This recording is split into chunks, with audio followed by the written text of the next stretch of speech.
हमारा hero shero अचानक पहुंच जाता है एक ऐसे गेम वर्ल्ड में जिसे वो सालों से खेलता आ रहा था। लेकिन इस बार फर्क ये था, अब ये गेम रियल बन चुका था और हर प्लेयर जो इसे खेल रहा था वो सब वहीं फंस चुके थे। अब कोई लॉग आउट नहीं, कोई एस्केप नहीं, बस सर्वाइवल। लेकिन शीरो अकेला नहीं था, उसके साथ उसके दोस्त भी इस नए वर्ल्ड में आ चुके थे। मगर जब कुछ लोग उसके दोस्तों की बेइज्जती करने लगे, तब शीरो का अंदर का स्ट्रैटेजिस्ट और लीडर जाग गया। उसने ठान लिया अब वो सिर्फ जिएगा नहीं, बल्कि इस पूरे वर्ल्ड को डोमिनेट करेगा। और यहीं से शुरू होती है उसकी ये एपिक जर्नी, एक गेमर से लेजेंड बनने तक की। ये सब शुरू हुआ था एपोक्लिप्स वाले दिन से। ये शीरो है, वो अकीहाबारा के जाने पहचाने शहर में अकेला उठा। उसे नम हवा और चमकती सनलाइट इतनी क्लियर महसूस हो रही थी कि मानो ये असली ही हो। उसके आसपास बाकी प्लेयर्स घबरा रहे थे। उन्हें समझ नहीं आ रहा था कि उन्होंने गेम में पहन रखे आउटफिट्स क्यों पहने हैं, और जीएम को बेवजह कॉल कर रहे थे। शीरो ने काम रहने की कोशिश की। उसने अपनी स्टेटस विंडो खोली और कंफर्म किया कि वो अपने स्किल्स, इक्विपमेंट्स और आइटम्स तक पहुंच सकता है, जिसमें डजनेक मैजिक बैग भी शामिल था। लेकिन जब उसने लॉग आउट फंक्शन इस्तेमाल करने की कोशिश की तो वो पूरी तरह डिसेबल्ड था। थोड़ी देर की होप के लिए उसने अपनी फ्रेंड लिस्ट खोली और देखा कि कई नेम्स अभी भी ऑनलाइन चमक रहे हैं, जिसमें नित्सुगुमी शामिल था। उसने तुरंत टेलीपैथी, एक वॉइस चैट फीचर का इस्तेमाल करके उससे कांटेक्ट किया और कुछ ही देर में दोनों फ्रेंड्स फिर से कनेक्ट हो गए। नित्सुगु, जो 2 साल बाद वापस लॉगिन हुआ था, उतना ही कंफ्यूज था, लेकिन उसने पहचान लिया कि उसका दोस्त शीरो बिल्कुल वैसा ही दिखता था जैसा उसने सोचा था। तेज आइज वाला आदमी, ग्लासेस पहने। साथ मिलकर उन्होंने कंफर्म किया कि वे एल्डर टेल की दुनिया में फंस गए थे। ठीक उसी समय नया एक्सपेंशन अपडेट नोवा स्फीयर पायोनियर्स रिलीज हुआ। इसका मतलब था कि गेम के दुनिया के बारे में उनका प्रीवियस नॉलेज अब आउटडेटेड हो सकता है और नए मॉन्स्टर्स, आइटम्स और क्वेस्ट कभी भी सामने आ सकते थे। भविष्य की अनसर्टेनिटी और घर लौटना आसान ना होने का एहसास करते हुए शीरो ने डिसाइड किया कि उनका फर्स्ट स्टेप इंफॉर्मेशन गैदर करना और इस नई वर्ल्ड को बेटर समझना होना चाहिए। जब वे डिस्कस कर रहे थे, तभी अचानक उनका सामना एक फॉर्मर असैसिन साथी अकात्सुकी से हुआ, जो एक स्किल्ड लेकिन क्वाइट किलर था और अब एक लंबा टॉल मील के रूप में अपीयर हुआ। अकात्सुकी ने शीरो को तुरंत पहचान लिया और उसके पास आई, ग्रीटिंग करने के लिए नहीं, बल्कि ऐसी मेडिसिन मांगने के लिए जो उसका फॉर्म बदल सके, एक रेयर आइटम जो उसे याद था कि शीरो के पास था। पता चला कि अकात्सुकी असल में एक लड़की थी और ऐसे बॉडी में फंसकर बहुत अनकंफर्टेबल महसूस कर रही थी जो उसका अपना नहीं था। शीरो द्वारा मेडिसिन दिए जाने के बाद अकात्सुकी अपने रियल फॉर्म में लौट आई, छोटी लेकिन अजाइल लड़की। शीरो की मदद के लिए ग्रेटफुल होकर उसने खुद को निंजा घोषित किया और शीरो का डेट चुकाने के लिए उसे अपना मास्टर मानकर अपनी सर्विस करने की कसम खाई। थोड़ी एम्बैरेसमेंट के बावजूद शीरो ने एक्सेप्ट किया और इस तरह उनकी ट्रियो बन गई। साथ मिलकर उन्होंने अकीहाबारा की एक्सप्लोरेशन शुरू की और देखा कि अब उस एरिया के लोग, जो पहले एनपीसी कहे जाते थे, पहले से ज्यादा डेंस और लाइवली लग रहे थे। एक डिस्टर्बिंग बात तब सामने आई जब नित्सुबा ने कुछ राइस केक्स और ग्रीन टी खरीदी और पाया कि सभी कंज्यूमेबल्स का टेस्ट एक जैसा था, जैसे सोक्ड बिना सॉल्ट वाले क्रैकर्स। इससे ये ईयरी फीलिंग और भी गहरी हो गई कि वे एक डिस्टॉर्टेड रियलिटी में फंस गए थे। उसी समय शीरो को क्रेसेंट मून अलायंस के गिल्ड मास्टर मेरियल का कॉल आया, जिसने उन्हें इन्फो शेयर करने के लिए अपने गिल्ड हॉल में इनवाइट किया। वहां उनकी मीटिंग एक चीयरफुल योगिनी प्रीस्टेस मेरियल और एक ह्यूमन पोएट हेनरिएटा से हुई। मेरियल ने कंफर्म किया कि गिल्ड के 19 मेंबर्स में से 18 फिलहाल अकीहाबारा में ऑनलाइन थे और जापानी सर्वर के 4 मेजर सिटीज में भी सिमिलर सिचुएशन थी। हालांकि टेलीपोर्टेशन गेट्स बिटवीन सिटीज बंद कर दिए गए थे, जिससे सभी आइसोलेटेड हो गए थे। इस केओस के बीच कुछ गिल्ड्स नए मेंबर्स रिक्रूट करने में एक्टिव थे। अब डिसबैंड हो चुके famous assassin group debauchery T party के स्ट्रैटेजिस्ट के रूप में शीरो की रेपुटेशन को जानते हुए मेरियल ने उसे अपनी यूनियन में ज्वाइन करने के लिए इनवाइट किया। लेकिन शीरो ने यह कहकर रिफ्यूज किया कि वो अभी कोई डिसीजन नहीं ले सकता।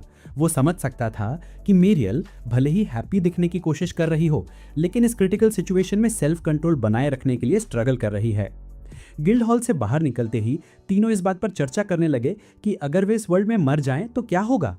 गेम में प्लेयर्स कैथीड्रल में जवाब देते थे, लेकिन अब कोई भी श्योर नहीं था। आंसर खोजने के लिए और इस नई वर्ल्ड में लड़ना सीखने के लिए शीरो ने डिसाइड किया कि उन्हें ट्रेनिंग की जरूरत है। वो एटर्नल ट्वाइलाइट फॉरेस्ट में पहुंचे, एक एरिया जहां इवन लेवल 90 के लो लेवल मॉन्स्टर्स भी अटैक कर सकते थे। थॉर्न्स वाले बैजर के खिलाफ फाइट ने फिर प्रूव किया कि गेम प्ले और रियल कॉम्बैट में बहुत बड़ा अंतर है। अटैकिंग मॉन्स्टर्स का सामना करते हुए कमांड्स एग्जीक्यूट करना बहुत चैलेंजिंग था। हालांकि फाइट के दौरान शीरो को एक क्रूशियल रियलाइजेशन हुआ, मेन्यू से कमांड्स यूज करने के बजाय उन्हें अपनी बॉडी के थ्रू मोशन को फील करना होगा। उसकी एडवाइस मानकर अकात्सुकी ने इंस्टिंक्टिवली एक्ट किया और अपनी बॉडी से स्किल्स फ्लॉलेसली एग्जीक्यूट किए। नित्सुगु ने भी वही किया और एक पावरफुल शील्ड स्ट्राइक किया। उन्होंने इस वर्ल्ड का नया रूल डिस्कवर किया जहां स्किल्स और बॉडी एक हो गए। ये उनकी नई स्टोरी थी एक ऐसी दुनिया में जहां लगभग 30,000 जापानीज प्लेयर्स और दुनिया भर के मिलियंस ऑफ प्लेयर्स फंसे थे, जिसे बाद में एपोक्लिप्स कहा गया। जब शीरो और उसकी टीम अकीहाबारा में सरवाइव करना सीख रहे थे, तभी नॉर्दर्न सिटी सुजुकी नो सुरारा से मदद की डेस्परेट प्ली आई। क्रेसेंट मून अलायंस का यंग मेंबर डेंजर में था। इस वर्ल्ड में जहां डेथ अब एंड नहीं थी, एक प्लेयर मॉन्स्टर से फाइट करते हुए गिर गया, लेकिन गेम की तरह ही उसे कैथीड्रल में रिवाइव कर दिया गया। इससे एक ट्रुथ कंफर्म हुआ और रिलीफ भी कि वे सचमुच इमॉर्टल थे। MMORPG एल्डर टेल की दुनिया में फंसा जहां एस्टिमेटेड 30,000 जापानीज और वर्ल्ड वाइड मिलियंस ट्रैप थे। ये वर्ल्ड बन गई थी ऐसी रियलिटी जहां डेथ बस एक टेम्पररी इनकन्वीनियंस था। एक बैटल के बाद जिसमें शीरो ने अपना एस्ट्रल बाइंड स्किल यूज करके एनिमी को रूट से एलिमिनेट किया, उनके ग्रुप ने दिन का ट्रेनिंग समाप्त करने का डिसाइड किया। इस दौरान शीरो ने नए कॉम्बैट अप्रोच पर थिंक किया, जैसे उनकी बॉडी ने बेसिक बैटल मोशंस याद कर लिया था, जिससे वे एफर्टलेसली स्किल्स और स्पेल्स यूज कर सकते थे, बिल्कुल वॉइस कमांड्स की तरह, जब तक वे लड़ने का इंटेंशन रखते और एनिमी को अपने सामने देखते। हालांकि उसे ये रियलाइजेशन हुआ कि सिर्फ स्किल्स का इस्तेमाल करना और उनमें मास्टरी हासिल करना दो अलग चीजें हैं। इसके लिए कहीं ज्यादा टफ ट्रेनिंग की जरूरत होगी, शायद जैसे रियल मार्शल आर्टिस्ट करते हैं। अकात्सुकी ने आगे बढ़कर विल्डरनेस को अपनी असैसिन और ट्रैकर एबिलिटीज जैसे कि डार्क विजन, स्टेल्दी ऑब्जर्वेशन और साइलेंट मूवमेंट के लिए परफेक्ट ट्रेनिंग ग्राउंड के रूप में इस्तेमाल करने की पेशकश की। वो बिना किसी वार्निंग के गायब हो गई, जिससे नित्सुगु उसके स्किल सेट को देखकर स्टन्ड रह गया। वापस लौटते हुए शीरो और नित्सुगु ने आकीहाबारा सिस्टम में डिटीरियोरेटिंग सिचुएशन पर डिस्कस किया। सुरक्षा सिस्टम तेजी से कोलैप्स हो रही थी। बड़े गिल्ड्स अपनी पावर का मिसयूज छोटे गिल्ड्स पर टिरेनी के लिए कर रहे थे और इससे भी वर्स पीके यानी प्लेयर किलर्स की संख्या बढ़ रही थी, जो आइटम्स और वेल्थ चुराने के लिए मॉन्स्टर्स की बजाय दूसरे प्लेयर्स पर अटैक कर रहे थे। मिनी मैप की कमी और शहर के बाहर जीएम से कांटेक्ट ना कर पाने की वजह से एम्बुश करना आसान हो गया, जिससे स्पाइंग पहले से भी ज्यादा कॉमन हो गई। लॉका हॉस्पिटल एरिया से गुजरते हुए उन्हें अचानक ह्यूमन प्रेजेंस का फील हुआ। ये 4 पीकेस का स्क्वाड था, एक वॉरियर, 2 थीव्स और एक हीलर। कॉन्फिडेंट होकर पीकेस ने शीरो और उसके ग्रुप से डिमांड किया कि अगर वे सर्वाइव करना चाहते हैं तो अपनी सभी आइटम सरेंडर करें, लेकिन शीरो और नित्सुगु ने काउंटर अटैक करने का फैसला किया। शीरो ने तुरंत नित्सुगु को एंकर हाउल स्किल यूज करके उनका अटेंशन ग्रैब करने का ऑर्डर दिया, जो टॉन्ट करने की क्षमता रखता था, जिससे एनिमीज अटैक करने को मजबूर हो जाते थे, जबकि शीरो ने अपने मिरेकुलस मैजिक का इस्तेमाल किया।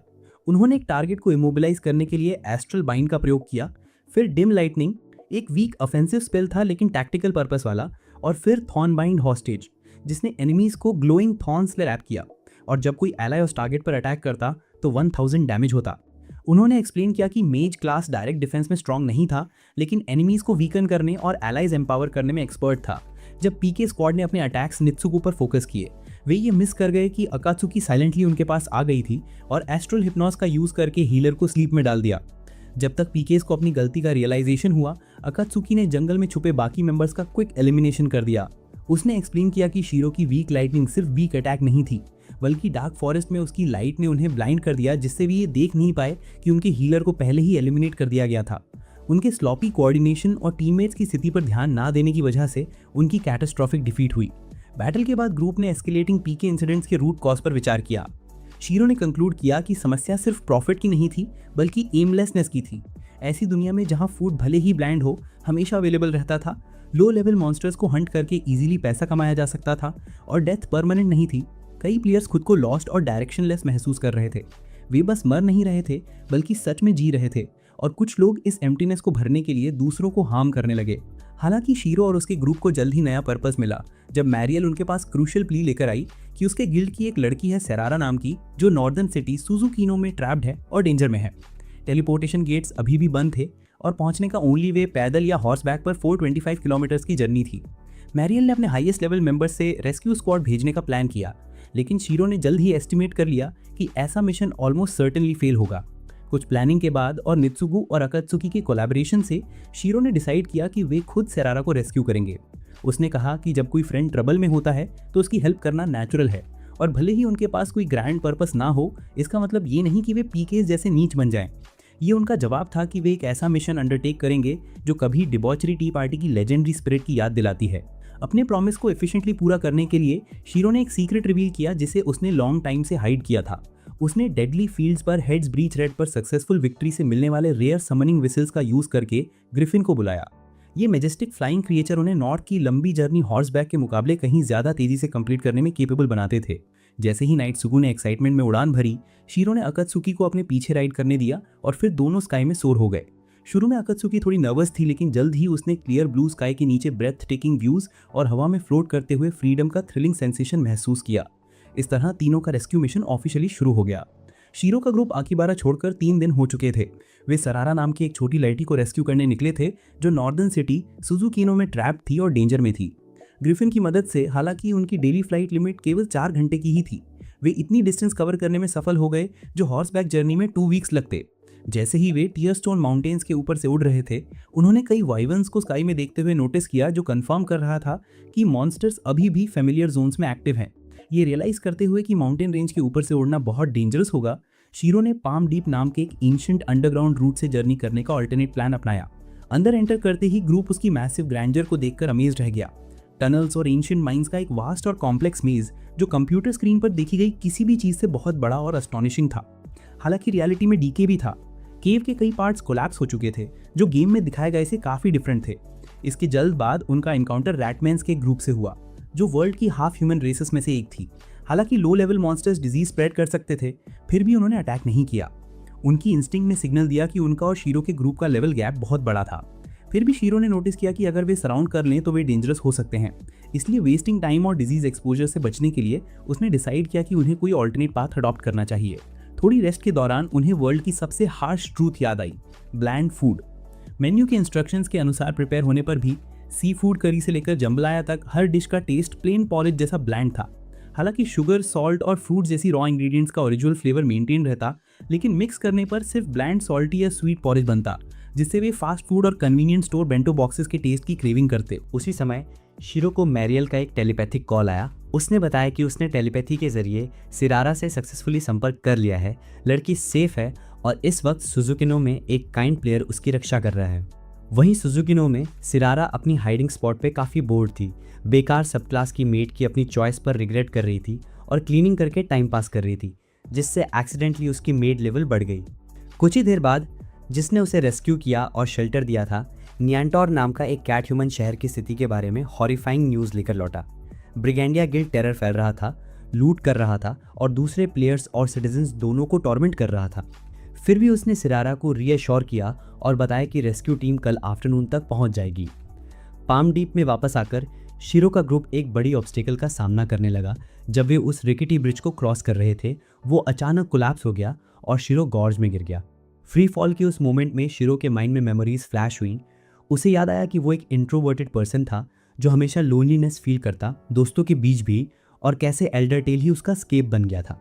अपने वास्ट नॉलेज की वजह से वो जल्दी एक रेस्पेक्टेड वेटरन प्लेयर बन गया, लेकिन उसकी फेम उसे डिस्टर्ब भी करती थी क्योंकि लोग रेयर आइटम्स और इन्फॉर्मेशन के लिए लगातार एक्सप्लॉइट करते रहते थे, जिससे वो एग्जॉस्टेड और फ्रस्ट्रेटेड हो जाता। फिर उसे अपने लाइफ के हैप्पीएस्ट डेज याद आए जब वो डिबॉचरी टी पार्टी का मेंबर था, ट्रू फ्रेंड्स के साथ एडवेंचरस जर्नीज करता और डिस्कवरी का थ्रिल फील करता। उन मेमोरीज ने उसे स्ट्रेंथ दी और डार्कनेस में गिरने से ठीक पहले अकात्सुकी ने उसे रेस्क्यू करने के लिए पीछे कूदा, जबकि नित्सुगु ने दोनों को सेफ बाहर खींच लिया। कॉन्शियस होने पर उसने दोनों दोस्तों को थैंक्स कहा और उन्हें रियलाइज़ हुआ कि उनके लेवल 90 के बॉडीज़ उनकी इमेजिनेशन से कहीं ज़्यादा स्ट्रॉन्ग थे। न सिर्फ उन्हें एपोकलिप्स से मिनिमल इंजरीज आई थीं, बल्कि लंबी जर्नी के बावजूद फटीग ऑलमोस्ट नेग्लिजिबल था। उनकी कॉन्वर्सेशन में जल्द ही एक अनएक्सपेक्टेड फैक्ट सामने आया। अकात्सुकी असल में एक यूनिवर्सिटी स्टूडेंट थी, जिससे नित्सुगु बहुत सरप्राइज हुआ, जो टीजिंग से खुद को रोक नहीं पाया और बदले में उसकी हमेशा की तरह शार्प किक्स झेलनी पड़ी। उनकी जर्नी तब तक कंटिन्यू रही जब तक अचानक एक जाइगेंटिक रैट मॉन्स्टर रैटमासो उनके पाथ में आया, जो उन्हें लगा कि नोवा स्फीयर पायोनियर्स एक्सपेंशन में शामिल नए मॉन्स्टर्स में से एक है।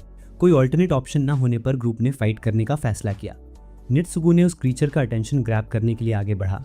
शीरो ने लगातार डैमेज देने के लिए थॉर्न बाइंड हॉस्टेज, एनिमी की एस्केप कैपेबिलिटी रिड्यूस करने के लिए माइंड शॉक और अकात्सुकी की अटैक पावर बूस्ट करने के लिए कीन एज जैसे सपोर्ट स्पेल्स का इस्तेमाल किया।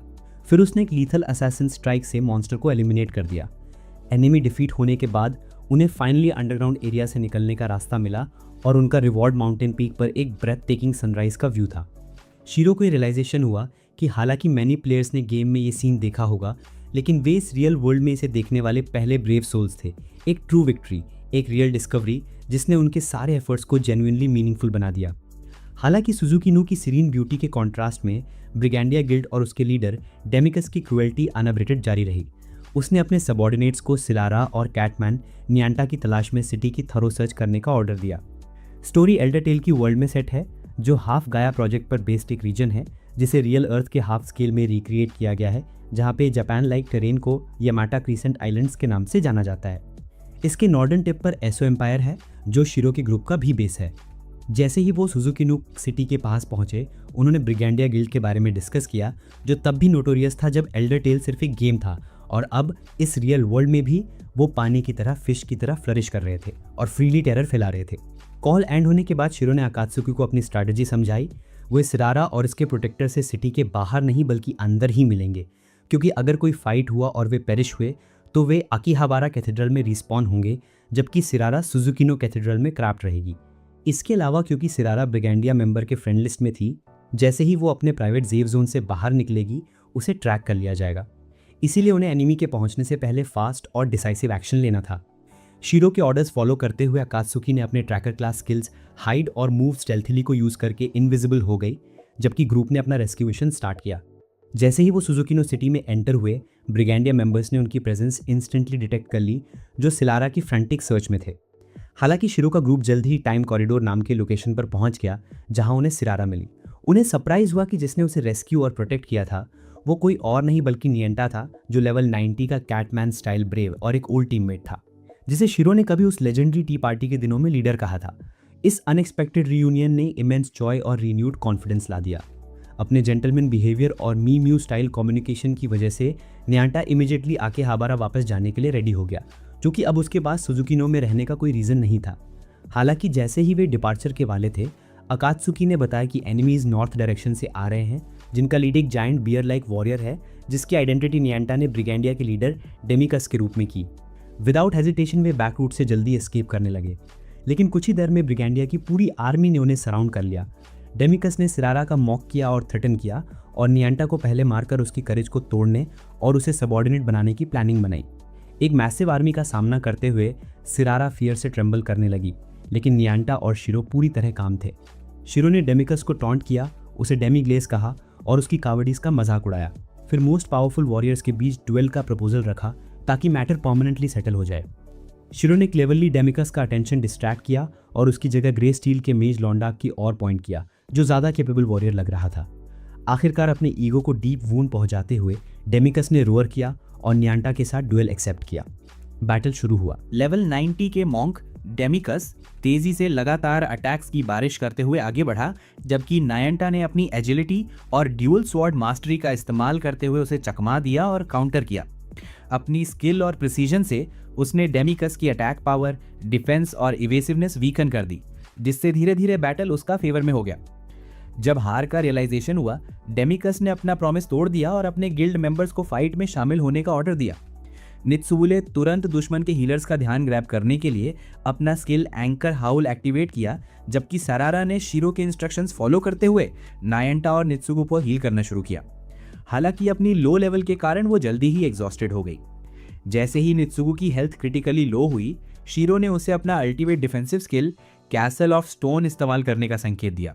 एक टेक्निक जो 10 सेकंड्स के लिए अनब्रेकेबल बैरियर बनाती थी, लेकिन कूल डाउन 10 मिनट्स का था। डेमिकस और उसके सबॉर्डिनेट्स ने मॉक करते हुए हंसी उड़ाई, सोचकर कि ये एक डेस्परेट अटेम्प्ट है, लेकिन उन्हें बिल्कुल अंदाजा नहीं था कि ये सब एक कैलकुलेटेड मनूवर का हिस्सा था।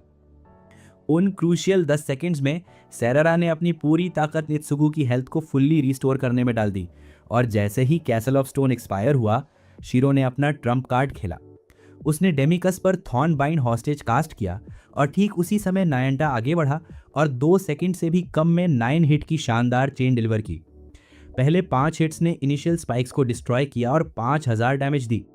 फिर परफेक्ट मिली सेकेंड टाइमिंग के साथ शीरो ने थॉर्न बाइंड हॉस्टेज को उसी मोमेंट फिर से एक्टिवेट किया जब उसका कूलडाउन रीसेट हुआ, और नायंटा के नेक्स्ट 4 हिट्स ने स्पाइक्स के सेकंड सेट को ट्रिगर किया और 4000 डैमेज दी।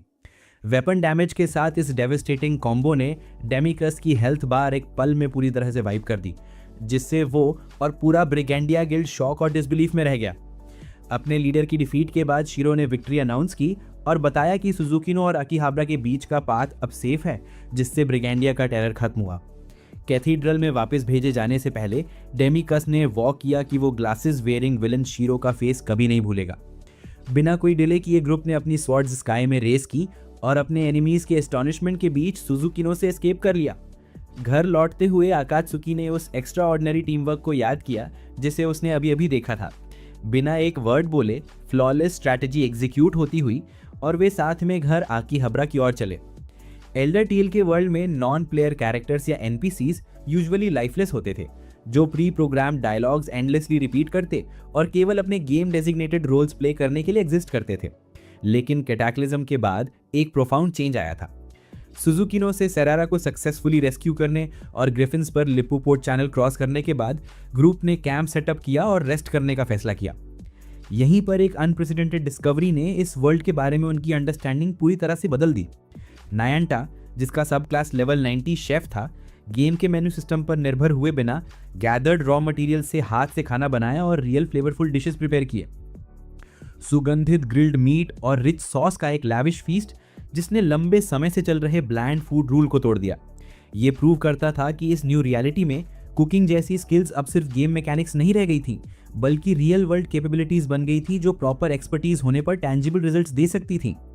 सैटिस्फाइंग मील के बाद ग्रुप ने फॉर्मली एक दूसरे का परिचय लिया, जिसमें अकात्सुकी और सेरारा को पता चला कि शीरो, मित्सुगु और नायंटा कभी डिबॉचरी टी पार्टी नाम के रिनाउंड रोग ग्रुप के मेन मेंबर्स थे।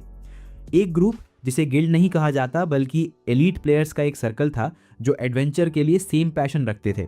ये ट्रूथ उनके एक्स्ट्रा ऑर्डिनरी कोऑर्डिनेशन और ग्रिफिन जैसी रेयर आइटम्स की ओनरशिप के बारे में बताती थी। इससे अकात्सुकी की शीरो के प्रति एडमिरेशन और बढ़ गई।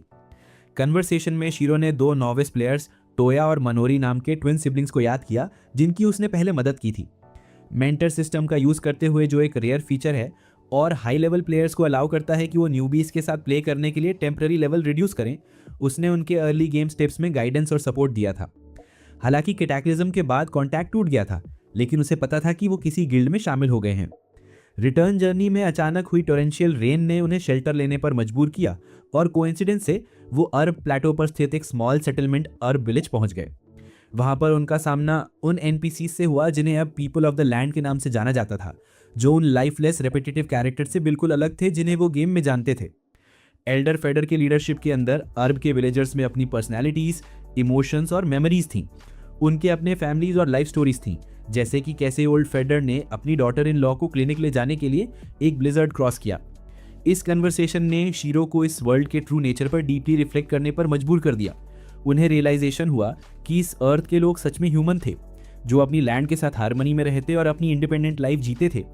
इससे एक प्रोफाउंड क्वेश्चन उठता है, शायद यही ब्रेव सोल्स थे जिनके पास पावरफुल बॉडीज और एंडलेस रिस्पॉन्ड की एबिलिटी थी और जो इस वर्ल्ड में ट्रू एनॉमलीज थे। उस इवनिंग विलेजर्स ने उन्हें लोकल डेलिकेसीज जैसे पनीर और सॉसेजेस सर्व किए, जिनका इंग्रेडिएंट टाइप फूड्स के रूप में रिस्पेक्ट किया गया और उनका ऑथेंटिक टेस्ट बना रहा, जिससे प्रोफेशनल स्किल इंपॉर्टेंस का प्रिंसिपल और रीइंफोर्स हुआ। इसी बीच आकीहाबरा में एक बिल्कुल अलग सीन अनफोल्ड हो रहा था। सिटी केओटिक काम में डूबी हुई थी, जहां स्ट्रॉन्ग लोग वीक पर अटैक कर रहे थे। ट्विन सिबलिंग्स टोया और मनोरी ट्रैप होने के बाद सेफ्टी की उम्मीद में गिल्ड ज्वाइन कर गए थे, लेकिन उसके बजाय उन्हें मर्सीलेसली एक्सप्लॉइट किया जा रहा था। उन्हें दिन भर मटेरियल्स कलेक्ट करने के लिए मजबूर किया जाता और अगर कोटा पूरा नहीं किया तो पनिशमेंट मिलती। उनकी लाइफ डेस्पेयर और सफरिंग से भरी हुई थी। अपने वर्स्ट मोमेंट्स में मनोरी अक्सर सोचती कि उसकी जगह उसकी टीचर शीरो क्या करती। अगले दिन जब टोया काम कर रहा था तो स्क्वायर में एक फेमिलियर वॉइस गूंजी, मैरियल की वॉइस, जो अनाउंस कर रही थी सेरारा की सेफ रिटर्न। उस फ्लीटिंग मोमेंट में टोया के भीतर होप की एक किरण जग गई। वो आवाज की ओर दौड़ा और आखिरकार शीरो को देख पाया, वो मेंटर जिससे वो फिर से देखने के लिए तरस रहे थे। फिर भी उसने डिसीजन लिया कि वो उसके पास नहीं जाएगा, बल्कि अपना फेस मोड़कर अपने स्ट्रगल्स खुद फेस करेगा। एल्डर टेल की नई दुनिया में गिल्ड्स अब एक बेहद क्रूशियल रोल निभाते थे। वो अब सिर्फ टेम्पररी प्लेयर ग्रुप्स नहीं थे, बल्कि स्ट्रक्चर ऑर्गेनाइजेशंस थे जो shared storage, private communication systems और सबसे इंपॉर्टेंट गिल्ड हॉल तक एक्सेस जैसी सुविधाएं प्रदान करते थे। सिरारा की सेफ रिटर्न पर उसके क्रेसेंट मून अलायंस गिल्ड ने एक ग्रैंड वेलकम फीस का आयोजन किया। ये इवेंट खास इसलिए था क्योंकि पहली बार नियांटा के कुलिनरी स्किल्स के चलते सभी को रियल फ्लेवर वाला खाना खाने का मौका मिला था। हालांकि इस खुशी के साथ ये रियलाइजेशन भी आया कि हर कोई ऐसा स्वाद नहीं बना सकता। इसके लिए स्पेसिफिक लेवल के शेफ्स की एक्सपर्टीज चाहिए होती थी और even within same level chefs taste अलग अलग होता था और ये सब इंडिविजुअल स्किल पर डिपेंड करता था। इस डिस्कवरी की स्ट्रेटेजिक इंपॉर्टेंस को समझते हुए मैरियम ने कुछ समय के लिए सिटी में अननेसेसरी केओस को सीक्रेट रखने का डिसीजन लिया। फीस के दौरान जब एटमॉस्फेयर लाइवली और चेयरफुल था, शेरो ने मैरियल से प्राइवेट कॉन्वर्सेशन के लिए कांटेक्ट किया। उन्होंने पूछा कि उनकी एब्सेंस के दौरान आखिहबारा की स्थिति क्या रही और मैरियल ने पेसिमिस्टिक टोन में बताया कि हालांकि इंसिडेंट्स में कमी आई है, सिटी में एक अंडरग्राउंड सोशल सिस्टम डेवलप हो रही है। यहाँ पर 1500 प्लस मेंबर्स वाले पावरफुल गिल्ड्स जैसे DDD धीरे धीरे अनरिटन रूल्स एस्टैब्लिश कर रहे थे और बेस्ट हंटिंग ग्राउंड्स पर कंट्रोल पा रहे थे, जिससे स्मॉलर गिल्ड्स नुकसान में थे। सिचुएशन तब और कॉम्प्लेक्स हो गई जब ब्लैक स्वॉर्ड नाइट्स और सिल्वर स्वॉर्ड जैसे अन्य पावरफुल गिल्ड्स संख्या में compete ना कर पाने के कारण नए एक्सपेंशन में लेवल कैप बढ़ाने के बाद 91 और इवन 100 तक पहुंचने का प्रयास कर रहे थे, focusing on quality over quantity. इसे अचीव करने के लिए उन्होंने हेमलिन जैसे एक नोटोरियस गिल्ड के साथ भी अलायंस कर ली। ये सब सुनकर शिरो डीपली कंटेम्पलेटिव हो गया। उसे ये रियलाइजेशन हुआ कि आखिहबारा में फैली केओस और करप्शन किसी सिंगल व्यक्ति की गलती नहीं थी, बल्कि उसकी कलेक्टिव रिस्पॉन्सिबिलिटी भी थी, क्योंकि उसने बाय स्टैंडर्ड बनकर कुछ नहीं किया था। अब वो इसे इग्नोर नहीं कर सकता था। उसके थॉट्स तब ब्रेक हुए जब उसे अपने ट्विन सिबलिंग्स टोया और मानोरी की याद आई, जिन्हें उसने पहले गाइड किया था। वे इस समय हेमलिन गिल्ड में थे। गिल्ट और रिमॉर्स ने उसे एक्शन लेने के लिए मजबूर कर दिया।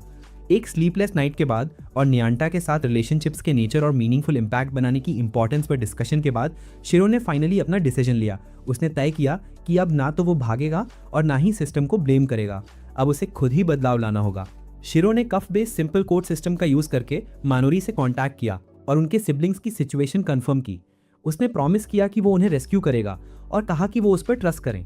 इसके ठीक बाद उसने नाइट्सुगु, अकात्सुकी, नियांटा, सेरारा और पूरे क्रेसेंट मून अलायंस गिल्ड को असेंबल किया। उन्होंने अनाउंस किया कि वो ना केवल टोया और मानोरी को हेमलिन से रेस्क्यू करेंगे, बल्कि पूरे आखिहबारा सिटी को क्लीन करने की अपनी योजना भी इंप्लीमेंट करेंगे। उन्होंने सिटी में रैम्पेंट कावर्डाइज, पेटिनेस और सफरिंग की कंडेमनेशन की, एक ऐसी जगह जहां लोग असली में जीने के बजाय सिर्फ एग्जिस्ट करते थे। उन्होंने एम्फसाइज किया कि 30,000 प्लेयर्स कोई बड़ी संख्या नहीं है और लोग इस वर्ल्ड को अंडर एस्टिमेट कर रहे हैं। उन्हें और भी डिटरमाइन होना होगा। देयर प्लान स्टार्ट हुआ 5 मिलियन गोल्ड के इनिशियल कैपिटल से, जो एक एनॉर्मस सम थी। हालांकि उन्होंने एक्सप्लेन किया कि पैसा सिर्फ शुरुआत है, सबसे क्रूशियल चीज थी होप और गुडविल ऑफ एवरीवन। उनका बिलीव था कि अगर सिटी के सभी पैशनेट रेजिडेंट्स यूनाइट होकर अपनी स्ट्रेंथ लगाएं तो विक्ट्री पॉसिबल है। इस प्लान को इंप्लीमेंट करने के लिए उन्होंने अनाउंस किया कि वो अपना खुद का गिल्ड बनाएंगे। सबकी सरप्राइज और एक्साइटमेंट के बीच शिरो ने अपने गिल्ड का नाम लॉग होराइजन डिक्लेयर किया। क्लियर गोल और बोल्ड प्लान के साथ शिरो ने आखिहबारा का फेस बदलने के अपने कैंपेन का पहला स्टेप शुरू किया। उसे चाहिए थी 5 मिलियन गोल्ड की मैसिव फंड, जो मैरियल और हेनरिएटा के लिए इमेजिनेबल नहीं थी, क्योंकि उनका पूरा ट्रेजर सिर्फ 60,000 गोल्ड का था। प्लान इंप्लीमेंट करने के लिए शिरो के लीडरशिप में पूरा गिल्ड एक्टिव हो गया। वो वाइल्ड बोस को हंट करना शुरू कर दिया, लेकिन लूट के बजाय इनका फोकस अलाइव कैप्चर पर था। उन्होंने रियलाइज किया कि अगर कोई स्किल्ड शेफ कैप्चर्ड एनिमल्स को कुक करे तो पूरे क्रीचर का इस्तेमाल किया जा सकता है, जिससे मटेरियल ज़्यादा एफिशिएंटली मिल सकते थे लूट कलेक्ट करने से ज़्यादा। इसी बीच गिल्ड हॉल में नियांटा उन प्लेयर्स के लिए इंस्ट्रक्टर बन गया जो कुकिंग स्किल सीखना चाहते थे। उन्होंने उन्हें सीजनिंग्स और रियल फ्लेवर्स वाले डिशेस बनाने की टेक्निक सिखाई। इसी बीच हालांकि मेरिल पेपर वर्क में नहीं थी, फिर भी उसे शिरो और हेनरिएटा द्वारा तैयार किए गए एक्सटेंसिव बजट्स और डॉक्यूमेंट्स हैंडल करने पड़े। शिरो ने टायरलेसली मेहनत की और डिटेल प्लान्स तैयार किए। आखिहबारा की सभी गिल्ड्स की इंफॉर्मेशन इकट्ठा करने और उनकी स्ट्रेंथ, रिसोर्सेज और मैन पावर का एनालिसिस करने के बाद यहाँ तक कि हेनरिएटा भी शिरो की स्ट्रैटेजी की कूल प्रिसिशन और एफिशिएंसी देखकर इम्प्रेस्ड हुए बिना नहीं रह सकी। उसे धीरे धीरे यह एहसास हुआ कि बिना किसी कानून वाली इस वर्ल्ड में उन्हें खुद के बनाए हुए रूल्स की एक नई व्यवस्था खड़ी करनी होगी, ऐसी जो लोगों को सेटिस्फाई रखे और साथ ही लीगल तरीके से प्रॉफिट भी दे सके। कई दिनों की नॉनस्टॉप प्रिपरेशन के बाद फाइनली शिरो की प्लान अब रियलिटी में उतरने वाली थी। क्रेसेंट मून अलायंस ने सेंट्रल प्लाजा में क्रेसेंट बर्गर नाम से एक छोटा सा फूड स्टॉल खोला, जहां उनका मेन डिश था एक हेवनली सेंटेड हैमबर्गर। प्लेयर्स ने ऐसा स्वाद तो इमेजिन भी नहीं किया था। सॉफ्ट ब्रेड, स्मोकी पैटी और रियल स्पाइसेस से भरा हुआ बर्गर जिसने पूरे आखिहबारा में तहलका मचा दिया। देखते ही देखते वो छोटा स्टॉल सिटी की बिगेस्ट सेंसेशन बन गया। जो लोग ब्लैंड टेस्टलेस फूड से बोर हो चुके थे, वे अब लॉन्ग क्यूज में खड़े होकर उस असली स्वाद का एक्सपीरियंस लेने उमड़ पड़े। कुछ ही घंटों में सारे बर्गर सोल्ड आउट हो गए और क्रेसेंट बर्गर की जबरदस्त सक्सेस ने पहले ही दिन 43,000 से ज्यादा गोल्ड का प्रॉफिट दे दिया। लेकिन शीरो के लिए असली जीत सिर्फ पैसे की नहीं थी, ये लोगों के दिलों में होप जगाने वाली विक्ट्री थी। इसने पूरे शहर को दिखा दिया कि high quality value based products इस वर्ल्ड में पॉसिबल हैं। अकीहाबारा के सिटीजन्स के दिलों में फिर से बेटर लाइफ की एक नई उम्मीद जग चुकी थी। इस इवेंट ने तुरंत सभी मेजर कॉम्बैट और प्रोडक्शन गिल्ड्स का ध्यान अपनी ओर खींच लिया। उन्हें समझ आ गया कि रियल टेस्ट वाले फूड का राइज पूरे शहर की इकोनॉमी और पावर बैलेंस को पूरी तरह बदल देगा। लेकिन शीरो के लिए बर्गर्स बेचना और गोल्ड कमाना तो बस फर्स्ट स्टेप था, एक मच बिगर प्लान की शुरुआत। जब क्रेसेंट मून अलायंस अपने बिजनेस में बिजी थी, शीरो ने सीक्रेटली कांटेक्ट किया अपने पुराने फ्रेंड से, डिबॉचरी टी पार्टी के फॉर्मर मेंबर और वेस्ट विंड ब्रिगेड के गिल्ड मास्टर से। वेस्ट विंड ब्रिगेड भले छोटा था पर एलीट कॉम्बैट गिल्ड्स में से एक था।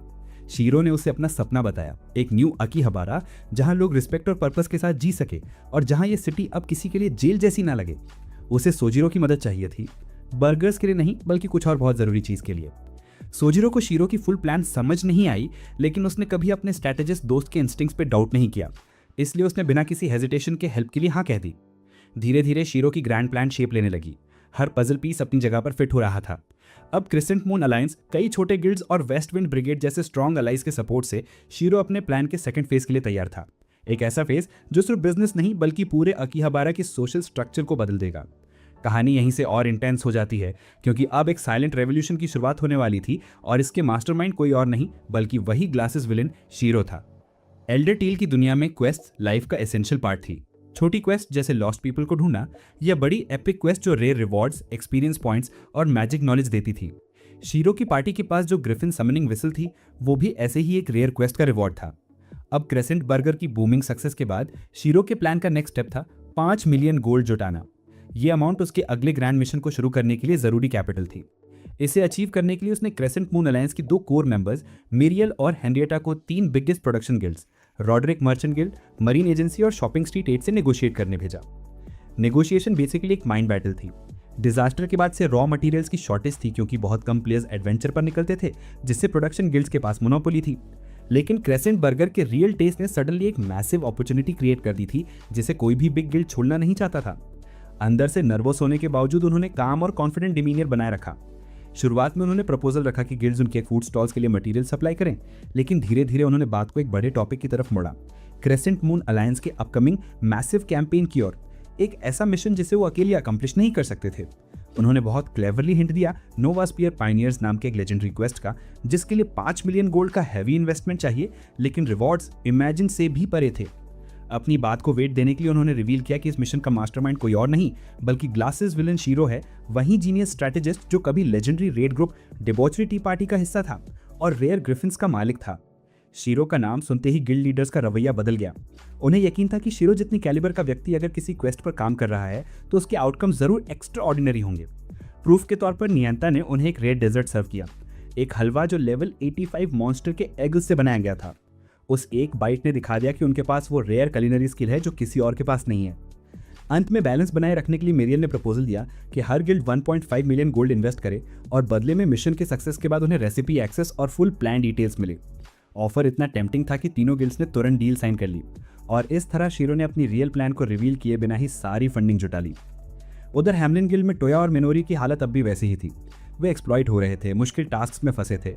मिनोरी शीरो की एडवाइस याद करते हुए कि इंपॉर्टेंट आइटम्स हमेशा बैंक में रखो, खुद को गिल्टी फील कर रही थी कि उसकी वजह से उन्होंने सब कुछ खो दिया।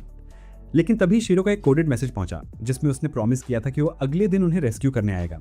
वो छोटा सा वादा उनके लिए उम्मीद की रोशनी बन गया। दोनों सिबलिंग्स ने फिर से हिम्मत जुटाई और अपनी क्रूअल रियलिटी को सहने लगे, बस इस उम्मीद में कि कल उनकी मुक्ति का दिन होगा। क्रेसेंट मून अलायंस के एचक्यू में मेरियल और हेनरिएटा एग्जॉस्टेड लेकिन प्राउड होकर लौटी। उन्होंने शीरो द्वारा सौंपा गया टास्क पूरी तरह सफलतापूर्वक पूरा कर लिया था। शीरो ने उन्हें काम स्माइल के साथ वेलकम किया और कहा, गोल्ड जुटाना तो बस शुरुआत थी, असली लड़ाई अब शुरू होगी। और अगले ही दिन अकीहाबारा के हर गिल्ड मास्टर को एक मिस्टीरियस इन्विटेशन मिला, एक ग्रैंड मीटिंग का जो इस सिटी के फ्यूचर को तय करने वाली थी। उसकी मेजबानी कर रहे थे लॉग होराइजन और क्रेसेंट मून अलायंस और यहीं से असली गेम शुरू होने वाला था। बिना सोर्ड्स या स्पेल्स के फिर भी टेंशन से भरपूर एक ऐसी लड़ाई शुरू होने वाली थी जहां शीरो आकीहाबारा के सबसे स्ट्रांग लोगों का सामना करेगा और उन्हें अपने विजन को मानने के लिए राजी करेगा। उसी समय शीरो के प्रॉमिस से इंस्पायर्ड होकर टोया और मिनोरी ने अपनी पर्सनल फाइट शुरू करने का निर्णय लिया। The eve of the historic round Table conference पर गिल्ड हॉल का माहौल क्यूरियोसिटी और एक्साइटमेंट से भर गया था, क्योंकि आकीहाबारा के top guild leaders Double D, Black Sword Knights, Honesty, West Wind Brigade और सिल्वर सोर्ड रिप्रेजेंटेटिव के तौर पर पहुंचने लगे। Marine Agency, Roderic Merchant Guild, Shopping street 8, Grandeur और रेडियो मार्केट जो गिल्ड्स को रिप्रेजेंट करते थे, और निश्चित रूप से क्रेसेंट मून अलायंस और newly formed guild Log Horizon meeting के होस्ट के रूप में मौजूद थे। लॉग होराइजन की तरफ से शीरो ने अपना स्पीच शुरू किया, लेकिन ब्लैक स्वॉर्ड नाइट्स के लीडर आइजैक और सिल्वर स्वॉर्ड के हेड विलियम मैसेच्यूसेट्स ने उसे तुरंत रोक दिया। उन्होंने कहा, इतना फॉर्मल इंट्रोडक्शन छोड़ो और सीधे मुद्दे पर आओ। शीरो ने बताया कि मीटिंग का मेन गोल था पोस्ट कैटास्ट्रोफे आकीहाबारा की हॉरर सिचुएशन पर चर्चा और सॉल्यूशंस ढूंढना, एक ऐसी वर्ल्ड जहां से वे शायद कभी वापस न लौट पाएं। उन्होंने प्रपोज किया कि सिटी वाइड इश्यूज को हैंडल करने के लिए काउंसिल बनाना चाहिए, लेकिन प्रपोजल को गिल्ड लीडर्स, खासकर कॉम्बैट गिल्ड से स्ट्रॉन्ग स्केप्टिसिज्म और रेजिस्टेंस मिला। उनका कहना था कि ये स्मॉल गिल्ड अलायंसेस बनाने के पिछले अटेम्प्ट्स की तरह ही यूजलेस प्लान होगा और सिर्फ प्राइवेट इंटरेस्ट सर्व होंगे। कुछ ने तो ओपनली कहा कि उन्हें सिटी की सिचुएशन की कोई चिंता नहीं, ये सिर्फ एक ट्रेडिंग हब है। इसके बाद सिल्वर सोर्ड लीडर्स मीटिंग छोड़कर चले गए। उधर हैमलिन गिल्ड में एक सीक्रेट रेस्क्यू ऑपरेशन पहले से ही चल रहा था। शीरो के इंस्ट्रक्शंस के अनुसार टोया और मिनोरी ने सभी कैप्टिव रूकी प्लेयर्स को असेंबल किया और एस्केप की प्रिपरेशन शुरू कर दी।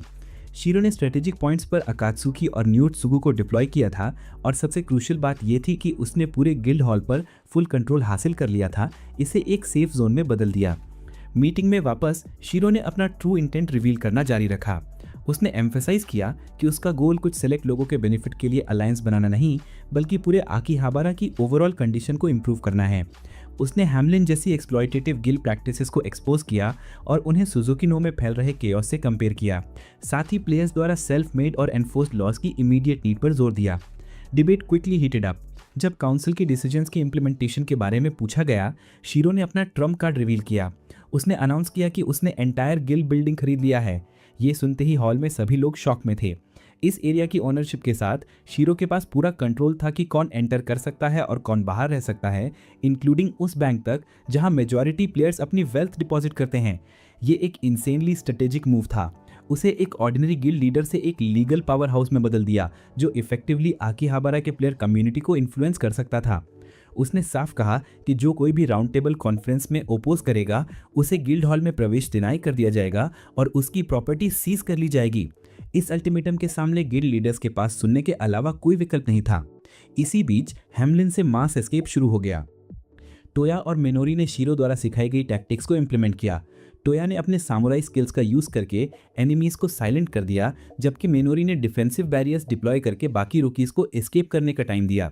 वे सक्सेसफुली एग्जिट पॉइंट पर पहुंच गए, जहां उनका स्वागत शौर्यू और हिन ने किया, क्रिसेंट मून अलायंस के 2 मेंबर्स जिन्हें शीरो ने बैकअप के लिए भेजा था। हालांकि हैमलिन के मेंबर श्रेडर ने टोया को ब्रूटली अटैक किया। उसी वक्त अकात्सुकी अपीयर्ड और श्रेडर को इंस्टेंटली न्यूट्रलाइज कर दिया। शीरो ने अपने कंट्रोल का यूज करते हुए हैमलिन के सभी मेंबर्स को गिल्ड हॉल से बाहर निकाल दिया, जिससे उनके अब्यूजेस का राज खत्म हो गया। सभी रूकीज को सेफली रेस्क्यू कर लेने के बाद राउंड टेबल कॉन्फ्रेंस में शीरो की बैटल अपने क्लाइमैक्स तक पहुंची। उसने मेजर गिल्ड्स को इंस्पायर किया कि वो आकीहाबारा में एक नई व्यवस्था बनाने में पार्टिसिपेट करें, जिसके 2 मेन गोल्स थे, सिटी में लाइफ रिस्टोर करना और ऐसे रूल्स बनाना जो सबको एक साथ बाइंड कर सकें।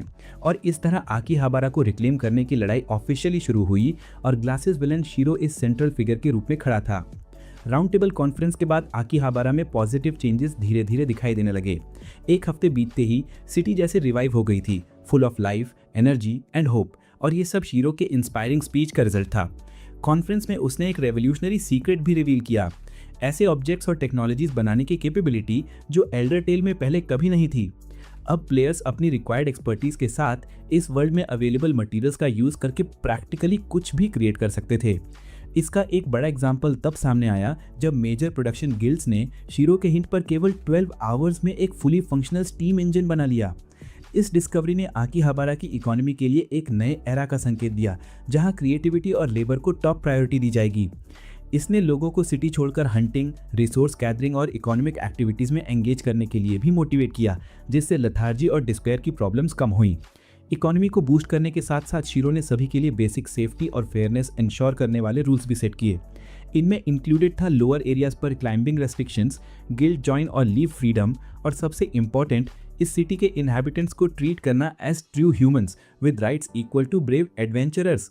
शुरू में इस प्रपोजल को रेजिस्टेंस मिला, लेकिन शीरो की शार्प रीजनिंग और विजनरी थिंकिंग ने धीरे धीरे गिल्ड लीडर्स को कन्विंस कर लिया। इवेंचुअली डबल डी के लीडर, जो पहले स्केप्टिकल थे, ओपनली सपोर्ट में आ गए। West Wind Brigade, Black Sword Knights और ऑनेस्टी जैसे मेजर गिल्ड्स भी शामिल हुए। इस तरह Round Table Conference officially establish हुआ, एक अलायंस ऑफ आकीहाबारा के major guilds united under the shared goal of building a better society. Round Table conference के इमीडिएट बाद फर्स्ट डिसीजंस इंप्लीमेंट किए गए और रियल टेस्ट वाले फूड की सीक्रेट रेसिपीज पब्लिक कर दी गईं। परिषद के कामों के लिए फंड रेज करने के मकसद से गिल्ड हॉल के हर उपयोग पर एक छोटा सा टैक्स लगाया गया और सेलिब्रेशन के लिए एक ग्रैंड फीस्ट का आयोजन किया गया। उसी समय शिरो ने डिसाइसिवली हिमिलिन गिल्ड को टैकल किया। गिल्ड हॉल और बैंक तक उनकी पहुंच ब्लॉक कर दी, जिससे उनकी पूरी ऑपरेशन कैपेबिलिटी बंद हो गई और मेंबर्स को शहर छोड़ने पर मजबूर होना पड़ा। इस बीच रेस्क्यू ड्रू की प्लेयर्स को एक नया होम मिला, जिनमें से अधिकांश रेस्क्यू के दौरान शिरो की काइंडनेस और ब्रेवरी से प्रभावित होकर क्रिसेंट मून अलायंस में शामिल हो गए। गिल्ड हॉल अब भीड़ भाड़ वाला हो गया था। ये एक सरप्राइजिंग लेकिन वार्मली वेलकम इवेंट था। साथ ही लॉग हॉरिजन ने 2 नए मेंबर्स को वेलकम किया, कोई और नहीं बल्कि टोया और मिनोरी। दोनों भाई बहन बिना हेजिटेशन के उस टीचर गिल्ड में ज्वाइन करने आए, जिसे वो सिंसियरली रिस्पेक्ट करते थे। उनकी ऑनेस्टी और डिटर्मिनेशन देखकर अब शिरो उनके लिए गिल्ड मास्टर के तौर पर इनकार नहीं कर सका और खुशी खुशी उन्हें स्वीकार कर लिया। उस शाम स्टार से भरे स्काई के नीचे लॉग हॉरिजन के पुराने और नए मेंबर्स न्यानता की फ्लेवरफुल करी के आसपास इकट्ठा हुए। ये एक वार्म और पीसफुल मोमेंट था, जो एक नई शुरुआत का सिंबल बन गया। लेकिन ये शांति ज्यादा देर तक नहीं टिकी। अकीहाबारा के ट्रांसफॉर्मेशंस की खबर धीरे धीरे दूर दराज के स्टेट्स तक पहुंच गई। उन स्टेट्स ने इन्वेस्टिगेशन के लिए इनवॉइस भेजना शुरू किया और जल्दी ही पावरफुल स्टेट्स में से एक एस्टेल का official invitation round Table conference में पहुंचा। आने वाले दिनों में इस नई वर्ल्ड में लाइफ धीरे धीरे आगे बढ़ती रही। लॉग हॉरिजन के नए मेंबर्स की ट्रेनिंग सेशंस के दौरान टोया और मिनोरी नेत्सुगु और आकात्सुकी की स्ट्रिक्ट लेकिन केयरिंग गाइडेंस में धीरे धीरे अपनी रूल्स में प्रोफिशिएंट हो गए। उन्होंने कोऑर्डिनेशन का महत्व और प्रत्येक क्लास की स्ट्रेंथ्स और वीकनेसेस को समझा। इस बीच लॉग हॉरिजन के एचक्यू में शिरो ने अपना रिलेंटलेस रिसर्च जारी रखा। वो केवल रियल वर्ल्ड में लौटने का रास्ता खोजने में नहीं लगा था, बल्कि इस नई वर्ल्ड की ट्रू नेचर को समझने की कोशिश कर रहा था। उसने अपनी राइटिंग स्किल्स का यूज करके ऐसी चीजें बनाने की कोशिश की जो गेम की लिमिटेशन से बाहर हों, ठीक वैसे ही जैसे चेफ्स और क्राफ्ट्समैन पहले ही बना चुके थे। लेकिन ये अनएक्सपेक्टेड पीस मेरियल की इमोशनल फटीग के कारण टूट गई, जो पेपर वर्क से थक चुकी थी और समर हॉलीडेज के लिए तरस रही थी। इस समस्या को सॉल्व करने और नए प्लेयर्स को ट्रेन करने के वादे को पूरा करने के लिए शिरो ने तुरंत एक प्लान बनाया। ज़ैंटलेफ रीजन के कोस्टल टाउन चाओशी में लेवल 40 से नीचे के सभी एडवेंचरर्स के लिए समर ट्रेनिंग कैंप आयोजित किया। इस प्लान ने केवल मैरियल की इच्छा पूरी की, बल्कि नए प्लेयर्स को सेफ और स्ट्रक्चर्ड एनवायरनमेंट में सीखने और ग्रो करने का मौका भी दिया। जैसे ही अकीहाबारा कैंप की प्रिपरेशंस में एक्साइटमेंट छा गई, एक और मेजर इवेंट हुआ। League of free cities of Estelle, जो लैंड पीपल के मोस्ट पावरफुल फैक्शंस में से एक थी, का डेलीगेशन अकीहाबारा पहुंचा। उनके साथ लॉर्ड सार्जेंट कोहेन का ऑफिशियल इनविटेशन था, जिसमें रिक्वेस्ट किया गया कि Round Table Conference, Lords Council और अगले महीने होने वाले बॉल में रिप्रेजेंटेटिव्स भेजे जाएं। ये फर्स्ट ऑफिशियल कॉन्टैक्ट था ब्रेव पीपल और लैंड पीपल के पॉलिटिकल पावर्स के बीच, जिसने राउंड टेबल कॉन्फ्रेंस के लिए एक एक्सट्रीमली कॉम्प्लेक्स डिप्लोमेटिक चैलेंज पेश किया। उन्हें इस वर्ल्ड के बारे में वैल्यूएबल इन्फो गैदर करने और लोकल पावर्स के पॉलिटिकल प्लान्स में इन्वॉल्व होने के रिस्क्स के बीच बैलेंस करना था। डीप डिस्कशंस के बाद राउंड टेबल कॉन्फ्रेंस ने डिसाइड किया कि एक डेलीगेशन भेजी जाएगी, जिसमें काउंसिल के official representative crusty, production guilds का रिप्रेजेंटेटिव मिचिताका और इंटेलिजेंस एनालिस्ट के तौर पर शिरो शामिल होंगे। हेनरिएटा ने भी ज्वाइन करने का फैसला किया, ऑफिशियली एज ऑब्जर्वर, लेकिन वास्तव में अकात्सुकी की केयर के लिए।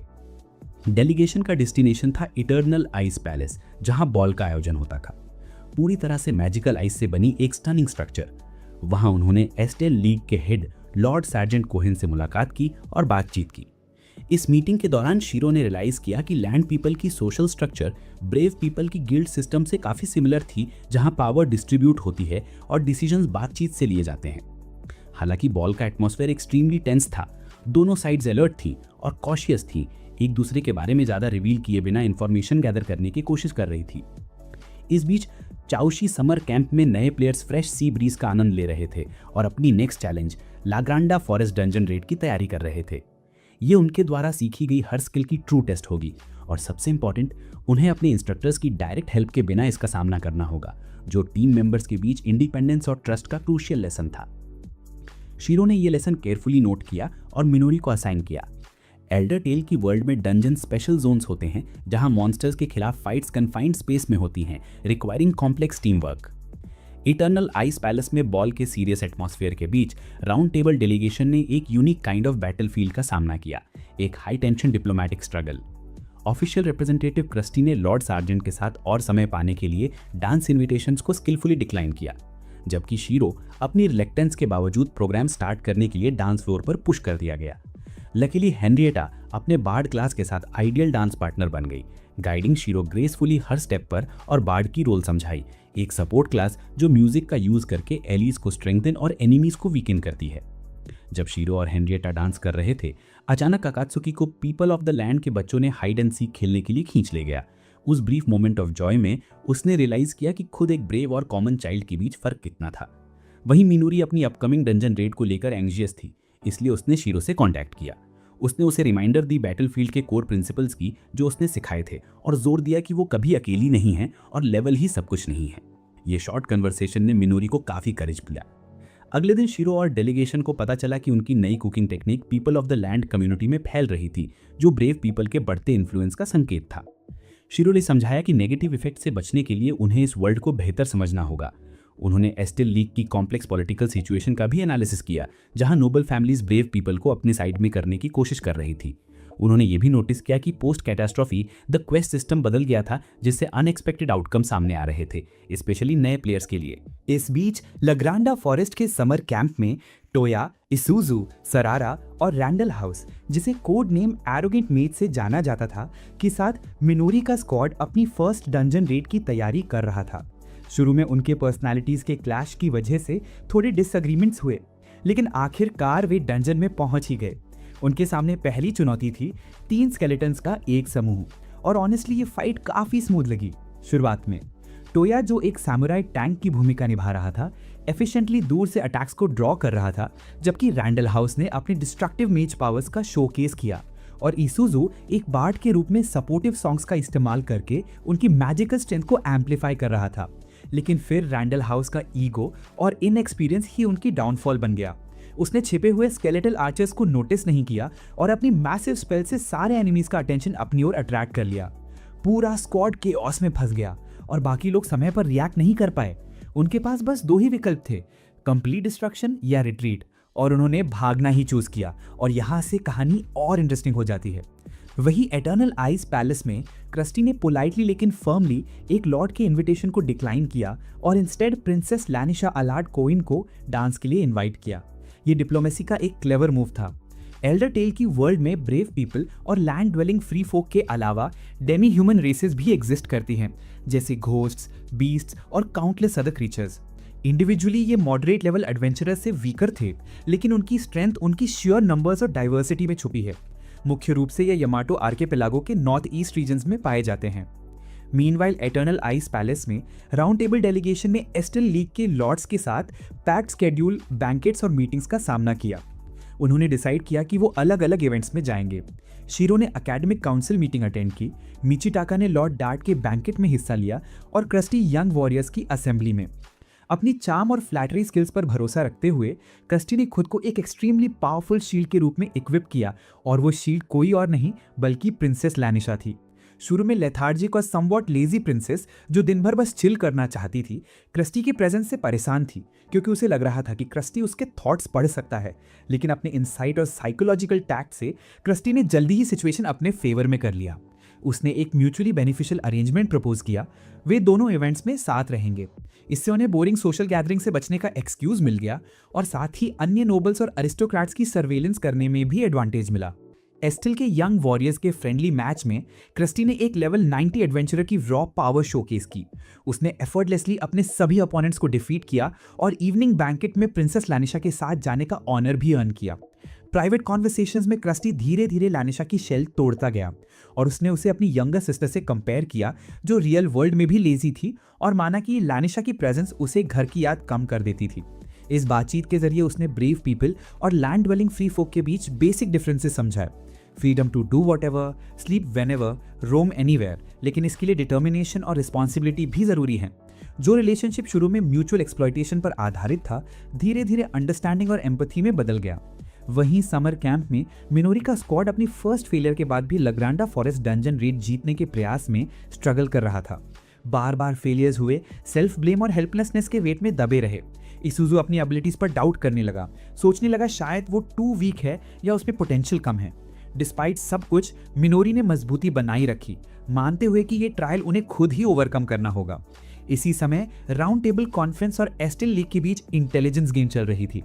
ब्रीफ पीपल की इमेंस पावर और कैपेबिलिटीज को समझते हुए लॉर्ड्स हर अपॉर्चुनिटी ढूंढ रहे थे उन्हें अपनी साइड में अट्रैक्ट करने के लिए। उन्होंने हाई टाइटल्स ऑफर किए और बड़े इंसेंटिव्स दिए, जैसे मॉन्स्टरस थ्रेट से निपटने के लिए सी ट्रांसपोर्ट टेक्नोलॉजी डेवलप करने में हेल्प। शीरो और उनकी डेलीगेशन ने इसे कॉम्प्लेक्स वेब समझा और उन्हें केयरफुल रहना पड़ा ताकि वो एस्टिल के इंटरनल पॉलिटिकल डिस्प्यूट्स में ना फंसे। उन्हें दोनों साइड्स के बीच कोलैबोरेशन के लिए क्लियर रूल सेट करने की जरूरत थी, इसलिए शीरो ने आकात्सुकी को इंटेलिजेंस गैदर करने भेजा। उसे पता चला कि हालांकि लॉर्ड्स कोऑपरेशन चाहते थे, लेकिन वो ब्रेव पीपल की पावर से एक्सट्रीमली कॉशियस और इंटिमिडेटेड थे और इंटरनली वो डिबेट कर रहे थे कि सिचुएशन को डिप्लोमेसी से हैंडल करें या शेयर फोर्स से। कॉन्फ्रेंस की लास्ट नाइट जब शीरो बालकनी में अकेले कॉन्टेम्पलेशन में डूबा हुआ था, उसकी मुलाकात हुई एक मिस्टीरियस मेट से जो अपना परिचय मेरिल लेक के रेजन से देता है। रेजन अपोक्लिप्स की ट्रू नेचर और इस दुनिया की डीपेस्ट मिस्ट्रीज के बारे में बहुत कुछ जानता था। महल के सीक्रेट एटमॉस्फेयर में शीरो, आकात्सुकी और mage scholar Rezan the heir of sage title from Meril Lake के बीच एक सीक्रेट मीटिंग हुई। रेजन ने शॉकिंग हाइपोथेसिस रिवील किया कि उस कैटास्ट्रोफिक इवेंट जिसे वर्ल्ड कैटालिज्म कहा जाता है, एक्चुअली में एक वर्ल्ड स्केल मैजिक जिसे वर्ल्ड फ्रैक्शन कहते हैं का तीसरा एक्टिवेशन था। पहली घटना 350 साल पहले हुई थी, जब एल्फ प्रिंसेसेस ने रिवेंज मोटिव से वॉन्डरिंग सोल्स का यूज करके डेमी ह्यूमंस क्रिएट किया, जिससे world plunged into an age of darkness. दूसरी घटना 240 साल पहले हुई थी, जब डिवाइन समन मैजिक का यूज करके गॉड्स के ब्रेव एमिसरीज डेमी ह्यूमंस के खिलाफ इस वर्ल्ड में लाए गए। रेजन ने बताया कि सोल थ्योरी के अकॉर्डिंग लाइफ 2 टाइप्स की एनर्जी से बना है, माना यानी स्पिरिट जो एमपी के बराबर है और कॉन्शियसनेस और पर्सनैलिटी रखता है, और एनिमा यानी बॉडी जो एचपी के बराबर है और मेमोरीज ब्रेन में स्टोर होती हैं। जब कोई व्यक्ति मरता है तो उसकी एनिमा और माना दोनों कंप्लीटली डिसॉल्व हो जाते हैं। हालांकि एक एडवेंचरर के पास डेमी ह्यूमन जैसी रिजरेक्शन सिस्टम होती है, जिससे उसकी माना वापस चैपल में लौटकर एनिमा को रिकंस्ट्रक्ट कर सकती है। फिर भी ये प्रोसेस इम्परफेक्ट होती है और रिजल्ट में उसके एक्सपीरियंस का एक हिस्सा या उसके मेमोरीज का कुछ हिस्सा परमानेंटली लॉस्ट हो जाता है। तो इसका मतलब ये हुआ कि हर बार जब कोई एडवेंचरर मरता है तो वो अपनी यादों के कुछ हिस्से खो देता है, शायद वो भी जो उसकी रियल वर्ल्ड मेमोरीज से जुड़े हों, और यहाँ से कहानी थोड़ी हैवी और इमोशनल हो जाती है। चावशी के समर कैंप में लगातार फेलियर्स के बाद मिनोरी का स्क्वाड एकदम टेंस और भारी माहौल में फंस गया था। सेल्फ ब्लेम और गैगनजाइटिक आरोपों ने उन्हें लिटरली टूटने के कगार पर ला दिया था। टोया, रैंडल हाउस, इसुजू और सिरारा सभी फ्रस्ट्रेशन और हेल्पलेसनेस में डूबे हुए थे। डिस्पाइट उनकी बेस्ट एफर्ट्स, वे समझ नहीं पा रहे थे कि डंजन की सबसे इजी चैलेंजेस में भी वे फेल क्यों हो रहे थे। मिनोरी जो शीरो की टीचिंग्स के अनुसार लीडरशिप निभाने की पूरी कोशिश कर रही थी, खुद कंफ्यूजन और एंग्जाइटी में थी। उसे ऐसा लग रहा था कि उसने कुछ ज़रूरी चीज़ छोड़ दी है, ग्रुप बैटल का एक कोर एलिमेंट जिसे शीरो ने कभी एक्सप्लिसिटली हाईलाइट नहीं किया था। अगली सुबह, उससे पहले कि वे एक और पॉसिबल फ्यूटाइल अटेम्प्ट के लिए तैयार हों, मिनोरी ने करेज जुटाई और सजेशन दिया कि वे कुछ समय के लिए डंजन एंट्री को पॉज कर दें। उसने प्रपोज किया कि फेलियर्स के फास्ट पेस स्पाइरल में जाने की बजाय वे बैठकर बात करें और एक दूसरे को जेन्युइनली समझें। उसे एहसास हुआ कि उनकी वीकनेस कोई स्ट्रैटेजी या स्किल की कमी नहीं थी, बल्कि रियल ट्रस्ट और कनेक्शन की कमी थी। वे बस स्ट्रेंजर्स का एक ग्रुप थे जिन्हें एक साथ थ्रोन किया गया था, ना कि रियल फ्रेंड्स या कंपेनियंस। जब तक वे एक दूसरे पर भरोसा करना और डिपेंड करना सीखेंगे, तब तक वे ट्रू टीम नहीं बन पाएंगी जो किसी भी चैलेंज का सामना कर सके। इसी बीच पैलेस में रीजन के साथ सीक्रेट डिस्कशन के बाद शीरो और उसका डेलीगेशन पॉलिटिकल नेगोशिएशंस में लग गया। उन्हें नोबल से टेम्पटिंग लेकिन डेंजरस प्रपोजल्स मिले, जिनमें हर एक का एजेंडा अलग था और साहसी लोगों की शक्ति को अपनी ओर खींचने की कोशिश कर रहे थे। लेकिन इस वर्ल्ड की नेचर और हिडन डेंजर्स की डीप अंडरस्टैंडिंग के साथ शीरो ने न्यूट्रल और कॉशियस अप्रोच रखने का फैसला किया। वो जानता था कि कोई भी मेजर डिसीजन लेने से पहले उन्हें इस वर्ल्ड और अपनी पोजीशन को समझना होगा, और वो रीजन की वार्निंग के बारे में भी सोचता रहा, हर डेथ के साथ मेमोरी लॉस का खतरा। ये सच इस न्यू वर्ल्ड में एडवेंचरर्स के लाइफ और डेथ के पर्सपेक्टिव को पूरी तरह बदल सकता था, और शीरो ये सीक्रेट अभी किसी के साथ शेयर नहीं कर सकता था, कम से कम तब तक जब तक सोल्यूशन न मिल जाए। शुरुआती फेलियर्स के बाद मिनोरी की लीडरशिप में समर कैंप के नए एडवेंचरर्स फाइनली एक स्मॉल सक्सेस हासिल करने में कामयाब हुए। उन्हें पता चला कि उनकी प्रीवियस डिफीट्स का रियल कारण इंडिविजुअल्स के लिए स्ट्रैटेजी की कमी नहीं थी, बल्कि समझ और ट्रस्ट की कमी थी। मिनोरी ने करेज दिखाते हुए सजेशन दिया कि वे एक दूसरे की स्ट्रेंथ्स, वीकनेसेस, प्रेफरेंसेस और फाइटिंग हैबिट्स को जानने का समय निकालें। चर्चा शुरुआत में थोड़ी ऑकवर्ड थी, लेकिन धीरे धीरे जैसे जैसे सभी ओपन हुए, उन्हें एक दूसरे के बारे में ऐसी चीज़ें पता चली जो पहले कभी नहीं पता थी। टोया ने समुराई टैंक के रोल और एनिमी अटेंशन अट्रैक्ट करने के इंपॉर्टेंस के बारे में बताया, जबकि रैंडल हाउस या रूडी ने अपने पावरफुल स्पेल्स और उनकी लिमिटेशंस के बारे में बताया। इसुजू ने पावर्ड्स फग नामक यूनिक सपोर्ट स्किल रिवील की जो एनिमी डैमेज को मिटिगेट कर सकता था, गिविंग अ स्ट्रैटेजिक एडवांटेज। इस डिस्कशन के दौरान उन्हें समझ आया कि हर इंडिविजुअल की स्ट्रेंथ कंबाइन करने पर ही वे एक रियल पावरफुल टीम बन सकते हैं। इस न्यू फाउंड अंडरस्टैंडिंग के साथ उन्होंने रिन्यूड एनर्जी के साथ लगरंडा फॉरेस्ट की डंजन में कदम रखा। इस बार मिनोरी ने शीरो से मिली कॉन्फिडेंस और नॉलेज के साथ स्क्वाड का लीडरशिप परफेक्ट निभाया। उसने क्लियर रोल्स असाइन किए। टोया फ्रंटलाइन टैंक बना एनिमीज का अटेंशन ग्रैब करने के लिए, सरारा मेन हीलर बनी, रूडी और इसुजू मेन डैमेज डीलर्स और मिनोरी बैटलफील्ड को ओवरसी करती रही और जरूरत पड़ने पर सपोर्ट करती रही। रिजल्ट, वे आसानी से उन एनिमीज को डिफीट कर गए जिन्होंने पहले उन्हें फ्ली करने पर मजबूर किया था। वे कोऑर्डिनेटेड अटैक में आगे बढ़े, हार्मोनियसली स्ट्राइक किया और सीमलेस सपोर्ट प्रोवाइड किया। इस विक्ट्री ने उन्हें सिर्फ एक्सपीरियंस और लूट नहीं दिया, बल्कि रियल जॉय और कॉन्फिडेंस भी।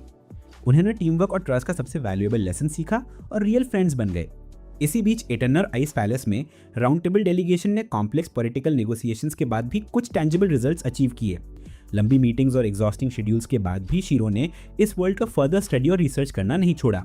उसने अपनी राइटिंग क्राफ्ट कंटिन्यू की, इस होप के साथ कि वो ऐसे मैजिकल आइटम्स क्रिएट कर सके जो रियल इवेंट्स को शिफ्ट कर सकें। महल और ट्रेनिंग कैंप में चल रही दो अलग अलग लगने वाली घटनाएं अचानक एक मैसिव सेमी ह्यूमन इन्वेजन से हिल गईं। साहुआगिन मछली जैसे राक्षसों की एक विशाल सेना अनएक्सपेक्टेडली समुद्र से निकल आई और सीधा चाउशी कैंप एरिया पर हमला बोल दिया। नायोत्सुगु और बाकी इंस्ट्रक्टर्स ने तुरंत डिफेंस सेटअप करने की कोशिश की, जबकि शौर्य फ्रंट लाइंस में कूद गया, सबकी रक्षा करते हुए। उसने बाकी स्क्वाड्स को फॉरेस्ट के अंदर मौजूद ग्रुप्स तक वार्निंग पहुंचाने का आदेश दिया। हालात मिनटों में कंट्रोल से बाहर हो गए। जैसे जैसे हमला पूरे ज़ेंटलेफ पेनिनसुला में फैलने लगा, ट्रेनिंग कैंप के एडवेंचरर्स को अपनी सर्वाइवल की असली लड़ाई लड़नी पड़ी। वो अभी लर्नर्स थे, पर फिर भी उन्होंने मिलकर ऐसा कोऑर्डिनेशन दिखाया जो कोई इमेजिन भी नहीं कर सकता था। उनकी टीम वर्क ने बाकी नए प्लेयर्स को पीछे हटने और सुरक्षित लौटने के लिए प्रेशियस टाइम दे दिया। इसी बीच इटर्नल आइस पैलेस में इन्वेजन की खबर बिजली की तरह पहुंची। शीरो ने तुरंत एक इमरजेंसी टेलीपैथिक कॉन्फ्रेंस बुलाई, जहां उसने सभी मेजर मेंबर्स को जोड़ा ताकि वो अलग अलग जगहों पे होने के बावजूद एकजुट रह सकें। उसने बताया कि यह हमला गॉब्लिन किंग के फिर से लौटने का नतीजा है, वही रेकरिंग इन गेम इवेंट जिससे अगर नज़रअंदाज किया जाए तो एक पावरफुल गॉब्लिन आर्मी उभर आती है। लेकिन इस बार हालात अलग थे। एपोकलिप्स के बाद से किसी ने भी इस इवेंट को हैंडल नहीं किया था। मतलब इस अनडेड आर्मी की ताकत पहले से कहीं गुना बढ़ चुकी थी। शीरो ने एक और डिस्टर्बिंग फैक्ट बताया। ईस्टर लीग के पीपल ऑफ द लैंड के पास इस मैसिव इन्वेजन का मुकाबला करने लायक मिलिट्री स्ट्रेंथ नहीं थी, और इजुमो नाइट्स जो कभी सबसे महान सेना थी, उनकी वेयरअबाउट्स पूरी तरह अननोन थी। इसका मतलब था कि अब एडवेंचरर्स ही एकमात्र उम्मीद थे, क्योंकि अगर ये लड़ाई हारी गई तो इस बार मौत परमानेंट हो सकती थी। कॉन्फ्रेंस का माहौल एकदम टेंस हो गया। पैलेस में प्रिंसेस लेनेसिया को शॉकिंग खबर मिली। उसके पिता को मयामा लौटना पड़ा ताकि वह अनडेड आर्मी के खिलाफ सिटी डिफेंस लीड कर सकें, जबकि लेनेसिया और उसके दादा को वहीं रहकर कॉन्फ्रेंस जारी रखनी थी, पॉलिटिकल बैलेंस बनाए रखने के लिए। इससे वो एक ऐसे प्रेशर में आ गई जहां उसे वो जिम्मेदारियां उठानी पड़ी जिनसे वो हमेशा भागती रही थी। वापस ट्रेनिंग कैंप में जो लोग पहले हमले से बच गए थे, वो सब स्कूल के मैदान में इकट्ठा हो गए। डर और कंफ्यूजन हर किसी के चेहरे पर साफ था। नायोत्सुगु और बाकी इंस्ट्रक्टर्स ने हालात को समझाते हुए सबको शांत करने की कोशिश की। उन्होंने निष्कर्ष निकाला कि अगला टारगेट शायद चाओशी सिटी होगा, एक ऐसा ओपन शहर जिसकी कोई दीवारें नहीं थी। नए खिलाड़ियों के बीच जोरदार बहस छिड़ गई। कुछ लोग रिट्रीट करना चाहते थे जान बचाने के लिए, बट टोया ने डट कर कहा कि वो मासूम लोगों को अकेला नहीं छोड़ सकते। तभी मिनोली ने एक बोल्ड और रिस्की प्लान सामने रखा। डिफेंस करने के बजाय पहले अटैक करें, दुश्मन की फॉर्मेशन तोड़े और बढ़त हासिल करें। ये फैसला जितना रेकलेस था उतना ही मैच्योर भी। ये दिखाता था कि ये नए एडवेंचरर्स अब समझ चुके हैं कि ताकत सिर्फ जीतने के लिए नहीं बल्कि बचाने के लिए होती है। रिस्पॉन्सिबिलिटी, करेज और सेल्फलेसनेस, तीनों क्वालिटीज अब उनमें नजर आने लगी थी। इसी बीच शीरो ने भी एक बड़ा सीक्रेट सबके साथ शेयर किया। हर बार जब कोई एडवेंचरर मरता है, वो अपनी रियल लाइफ मेमोरीज का एक हिस्सा खो देता है। ये सुनकर सबके चेहरे पर शॉक था, लेकिन क्रिस्टी ने दृढ़ता से कहा, फियर कोई ऑप्शन नहीं है, रिस्क से भागना डेथ से भी बुरा है। उसने खुद स्वीकार किया कि वो कुछ अपनी यादें पहले ही खो चुका है, फिर भी उसने रुकना नहीं चुना। क्रिस्टी के उन शब्दों ने सबका मनोबल फिर से उठा दिया। सबका फोकस अब डर से हटकर सल्यूशन खोजने पर चला गया। नायुत्सुगु और न्यांता, जो दूसरे बैटलफील्ड में लड़ रहे थे, नए एडवेंचरर्स को सपोर्ट देने के लिए पहुंचे और उन्होंने मिनोरी की लीडरशिप को पूरी रिस्पेक्ट दी। उन्हें समझ था कि फ्रीडम साहसी लोगों का अधिकार है, लेकिन यह आज़ादी हमेशा जिम्मेदारी और डिटर्मिनेशन के साथ आती है, और मिनोरी अब उस लेवल पर पहुंच चुकी थी। अंधेरे में ढके बैटलफील्ड पर मिनोरी की कमांड में यंग एडवेंचरर्स ने अनडेड आर्मी पर रात के सन्नाटे में सडन अटैक किया। उसकी स्ट्रैटेजी क्लियर थी, अगर वो पैसिव डिफेंस करेंगे तो हारेंगे, लेकिन अगर वो पहले वार करेंगे तो एनिमी कंफ्यूजन में पड़ जाएगी, उनका कोऑर्डिनेशन टूट जाएगा। टोया ने 2 एनिमी स्क्वाड्स को ट्रैप में खींचने के लिए जान पर खेल दी। मिनोरी, जिसने नायोत्सुगु से मिली मैजिक विजन पोशन पी रखी थी, अंधेरे में सब कुछ साफ देख पा रही थी। उसने रूडी को निर्देश दिया कि वो छोटे छोटे स्पेल्स से एनिमी कंट्रोल में रखे ताकि एनर्जी बची रहे। इसुजु को उसने टीम बूस्ट करने के लिए बैटल सॉन्ग्स पर फोकस करने को कहा। सब कुछ परफेक्ट चल रहा था, एकदम कोऑर्डिनेटेड, डिसिप्लिन से भरा। ये उनकी ग्रोथ और टीम वर्क का सबसे सॉलिड प्रूफ था। उधर इटर्नल आइस पैलेस में पॉलिटिकल बैटलफील्ड और भी कॉम्प्लिकेटेड हो गया था। ईस्टर लीग के नोबल्स ने एक सीक्रेट मीटिंग बुलाई थी। उनके चेहरे पर डर साफ था। उन्हें एहसास हो गया था कि अगर गॉब्लिन्स को नहीं रोका गया तो अगला टारगेट तुसुकुबा या माइहामा हो सकता है। कुछ लोगों को तो शक था कि ये अटैक शायद एडवेंचरस की ही कोई स्कीम हो, लेकिन असली दहशत तब फैली जब उन्हें कंफर्म हुआ कि इजुमो नाइट्स, वो महान सेना जिस पर वो हमेशा भरोसा करते थे, पूरी तरह गायब हो चुकी है। अब उनके पास कोई रास्ता नहीं बचा था सिवाय डेस्परेट कदम उठाने के, एक अपने शहर को बेट बनाकर बाकी की सेना को बचाने का ब्रूटल प्लान। पहली लड़ाई के बाद मिनोरी के ग्रुप ने कुछ देर आराम किया। उन्होंने अपनी मेहनत से कमाई पहली लूट आइटम, एक जोड़ी मैजिकल ग्लव्स, टीम में बांटी। बिना किसी बहस के सबने डिसाइड किया कि वो रूडी को दी जाए, क्योंकि वही उसका सबसे अच्छा उपयोग कर सकता है। उस छोटे से मोमेंट ने उनकी फ्रेंडशिप को और गहरा कर दिया। उन्होंने अंधेरे में लड़ने का अपना डर भी शेयर किया, लेकिन साथ ही ये प्रॉमिस किया कि सच्चा एडवेंचरर वही है जो अपनी ताकत का इस्तेमाल दूसरों की रक्षा के लिए करे, चाहे कोई रिवॉर्ड हो या ना हो। तो इस एनिमे सीरीज का पार्ट 1 यहीं खत्म होता है। अगर आपको कहानी पसंद आई हो तो कमेंट में ज़रूर बताना, आपकी राय सुनना मुझे सच में अच्छा लगता है। और हाँ, चैनल को सब्सक्राइब कर लेना ताकि जैसे ही नेक्स्ट पार्ट आए उसका नोटिफिकेशन सबसे पहले आपको मिले। जो भी कमेंट सबसे बढ़िया होंगे उन्हें मैं अगले वीडियो में शॉर्ट के रूप में दिखाऊंगा, सो मेक श्योर तुम्हारा कमेंट स्टैंड आउट करे।